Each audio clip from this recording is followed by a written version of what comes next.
പ്രജിത, ഈ ഓപ്പറേഷൻ സിന്ദൂർ ഉണ്ടായി എങ്കിലും ഇന്ത്യക്ക് അതിലൊരു നല്ല വശമുണ്ടായി, ഒരു നേട്ടമുണ്ടായി. ഉറപ്പായിട്ടും അല്ലേ? അതെ, തീർച്ചയായിട്ടും. അപ്പോൾ അതായത് ഓപ്പറേഷൻ സിന്ദൂർ ഉണ്ടായി എന്നുള്ളത് ചില കാര്യങ്ങളൊക്കെ നമുക്ക് തട്ടും കേടുപാടുകളൊക്കെ എല്ലാവർക്കും ഉണ്ടാവുമല്ലോ, അതുണ്ടാവും. അപ്പോൾ സൈനിക നടപടിയാകുമ്പോൾ അത് സ്വാഭാവികമായിട്ടും അങ്ങോട്ടും ഇങ്ങോട്ടും ഒക്കെ ഉണ്ടാവും. അപ്പോൾ അങ്ങനെയാണെങ്കിലും നമുക്ക് ഇതിൻ്റെ ഭാഗമായിട്ട് 50,000 കോടി രൂപയുടെ എന്താ പറയുക വർധന, പ്രതിരോധ ബജറ്റിൽ 50,000 കോടി രൂപയുടെ ബജറ്റ് വർധന ഉണ്ടാകാനുള്ള സാധ്യതയാണ്.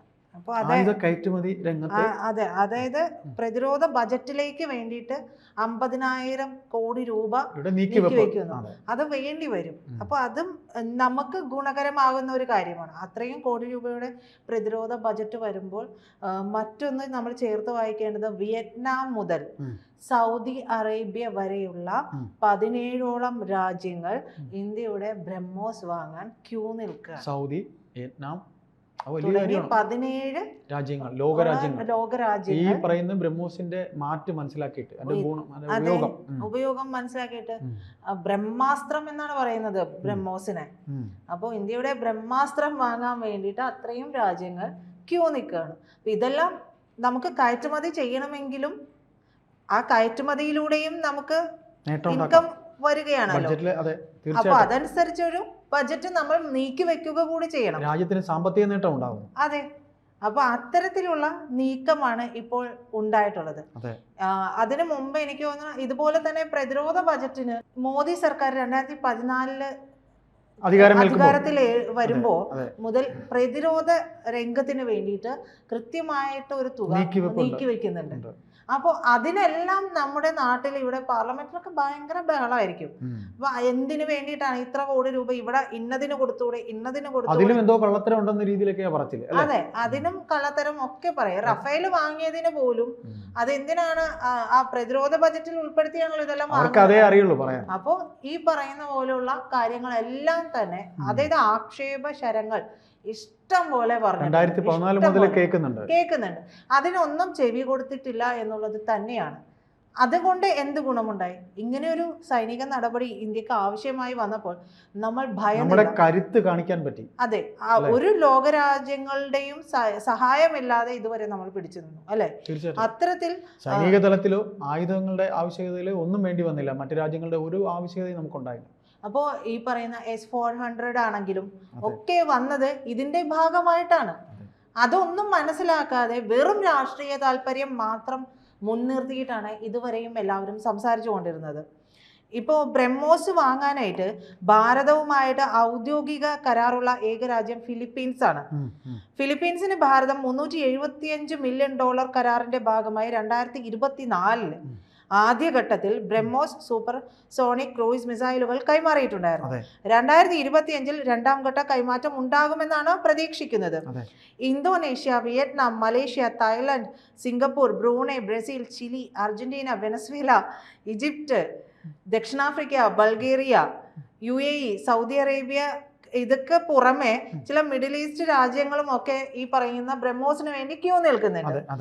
അപ്പോ അതിനെല്ലാം വേണ്ടിയിട്ടാണ് ഈ പ്രതിരോധ ബജറ്റ് 2.29 കോടി രൂപയാണ് ഇപ്പോ മാറ്റി വെച്ചിരിക്കുന്നത് പറയുന്നത്.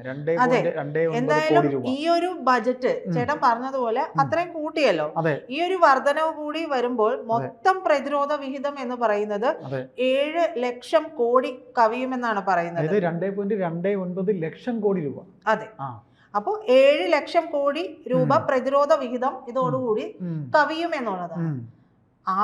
ആരും ഞെട്ടുന്ന ഒരു കണക്ക് തന്നെയാണ്. കാരണം നമ്മുടെ ഒരു വളർച്ചയുടെ ഘട്ടം ഒന്ന് ആലോചിച്ച് നോക്കണം. എവിടെ നിന്ന് എവിടെ എത്തി നിൽക്കുന്നു എന്നുള്ളതാണ്. ഇപ്പോൾ GDP പോലും നമ്മൾ 4ാം സ്ഥാനത്ത് വന്നിട്ടുള്ള ഒരു സന്ദർഭമാണ് ഇപ്പോൾ ഉള്ളത് പോലും. അപ്പോൾ കഴിഞ്ഞ ഫെബ്രുവരി 1 നിർമ്മലാ സീതാരാമൻ ധനകാര്യമന്ത്രി അവർ അവതരിപ്പിച്ച ബജറ്റിൽ സായുധ സേനയ്ക്ക് വേണ്ടി റെക്കോർഡാണ് 6.81 ലക്ഷം കോടി രൂപയാണ് നീക്കിവെച്ചത്. ഇതെല്ലാം പറയുന്നത് നമ്മൾ പ്രതിരോധ രംഗത്തിന് നൽകുന്ന എന്താ പറയാ പ്രാധാന്യം എത്രത്തോളം ഉണ്ട് എന്നുള്ളത് തന്നെയാണ്. ഈ വർഷത്തെ വിഹിതമാണെങ്കിൽ 9.2% ഗണ്യമായി വർദ്ധിക്കുകയും ചെയ്തിട്ടുണ്ട്. ഗവേഷണത്തിനും വികസനത്തിനും ഒക്കെ ആയിട്ട് ആയുധങ്ങൾ, വെടിക്കോപ്പുകൾ, മറ്റ് ആവശ്യമായ ഉപകരണങ്ങളൊക്കെ വാങ്ങണമല്ലോ. ഇതെല്ലാത്തിനും വേണ്ടിയിട്ട് ഈ തുകയൊക്കെ അനുവദിക്കും എന്നുള്ളതാണ്. ഈ പറയുന്ന ഏപ്രിൽ 22 നമ്മുടെ പെഹൽഗാം ഭീകരാക്രമണം, അതിനെ തുടർന്നുണ്ടായ ഓപ്പറേഷൻ സിന്ദൂറാണ് ഇത്രയും ലക്ഷം കോടിയിലേക്ക് പ്രതിരോധ വിഹിതം ഉയർത്താനായിട്ട് കാരണമായത്. അപ്പോൾ നമുക്കൊരു അടി ഏറ്റു, നമ്മൾ അതിന് തിരിച്ചടി കൊടുത്തു. ആ തിരിച്ചടി കൊടുത്തത് പോലും നമ്മുടെ നേട്ടത്തിനുള്ള കാരണം. ഏത് രീതിയിലെല്ലാം നമ്മുടെ ഓരോ ഗ്രോത്ത് ഉണ്ടാകും എന്നുള്ളത് നമ്മൾ പറയില്ലേ, അട്ടയ്ക്ക് കണ്ണ് കാണുക എന്ന് പറയില്ലേ, അതുപോലാണ് മോദി സർക്കാരിന്റെ ഓരോ കാര്യം നടക്കുന്നത്.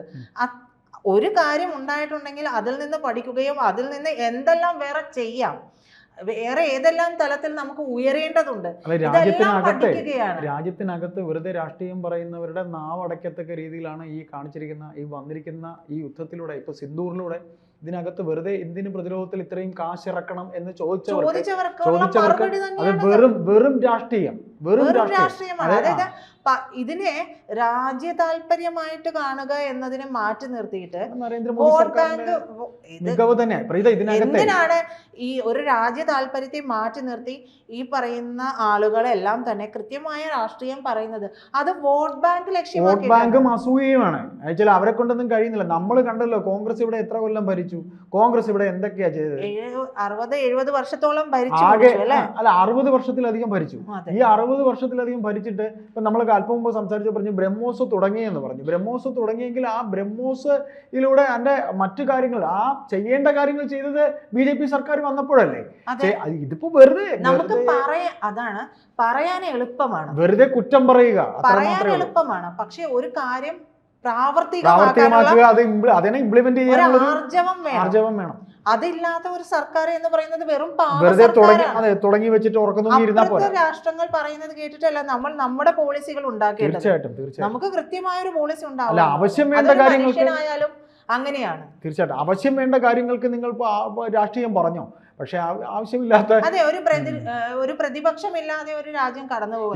പ്രതിപക്ഷം ഉണ്ടാവുമ്പോൾ തന്നെയാണ് നമ്മുടെ കുറവുകൾ, നമ്മൾ എവിടെയെല്ലാം വീണുപോയി, നമുക്ക് എവിടെയെല്ലാം വീഴ്ച പറ്റി, കുറവ് പറ്റി എന്ന് മനസ്സിലാക്കാൻ കഴിയുന്നത്. പക്ഷെ അതിനും അപ്പുറം കടന്നുകൊണ്ട് തീർത്തും ഞാൻ ആ വാക്ക് ഉപയോഗിക്കാതിരിക്കാൻ വേണ്ടിയിട്ടാണ്, തീർത്തും ചില തൽപര കക്ഷികൾക്ക് വേണ്ടിയുള്ള സ്ഥാപിത താല്പര്യങ്ങൾക്ക് വേണ്ടിയുള്ള വോട്ട് ബാങ്ക് ലക്ഷ്യം വെച്ചുള്ള കളികളാണ് ഇതെല്ലാം നടത്തുന്നത്. ഇപ്പോ മറ്റൊരു കാര്യം കൂടിയുണ്ട്. ഇന്ത്യ തദ്ദേശീയമായിട്ട് വികസിപ്പിച്ചെടുത്തിട്ടുള്ള ആകാശ് മിസൈൽ സംവിധാനമൊക്കെ നമ്മുടെ പ്രതിരോധ രംഗം എത്രത്തോളം കരുത്താർജിച്ചു എന്നുള്ളതാണ്. മറ്റൊരു കാര്യം കൂടി സംഭവിച്ചിട്ടുണ്ട് ഈ കഴിഞ്ഞ ദിവസം. രാജ്യത്തിന്റെ ഭാർഗവാസ്ത്ര എന്ന് പറയുന്ന ആ ഒരു സംവിധാനം കൂടി നമ്മൾ പരീക്ഷിച്ച് വിജയിച്ചിട്ടുണ്ട്. അപ്പൊ ഇതെല്ലാം തന്നെ ഇന്ത്യ നേട്ടങ്ങളുടെ കൊടുമുടിയിലേക്കുള്ള പോക്കിലാണ് അല്ലെ, അത് കാണിക്കുന്നത് തന്നെയാണ്. സൈനിക നടപടി സിന്ദൂർ എന്ന് പറയുന്നത്, ഓപ്പറേഷൻ സിന്ദൂർ എന്ന് പറയുന്ന സൈനിക നടപടി ഉണ്ടായത് പോലും നമ്മൾ ഏതെല്ലാം രീതിയിൽ നമ്മളെ ലോകത്തിന് മുമ്പ് നമുക്ക് എന്തെല്ലാം ഒരു പൊട്ടൻഷ്യൽ ഉണ്ട് കാണിച്ചു കൊടുത്തതാണ്. അത് നമ്മുടെ പ്രതിരോധ രംഗത്തിനും ഒരു ഊർജ്ജം നൽകുന്നതാണ്. തീർച്ചയായിട്ടും ഊർജ്ജം നൽകിയിട്ടുണ്ട്. അതെ.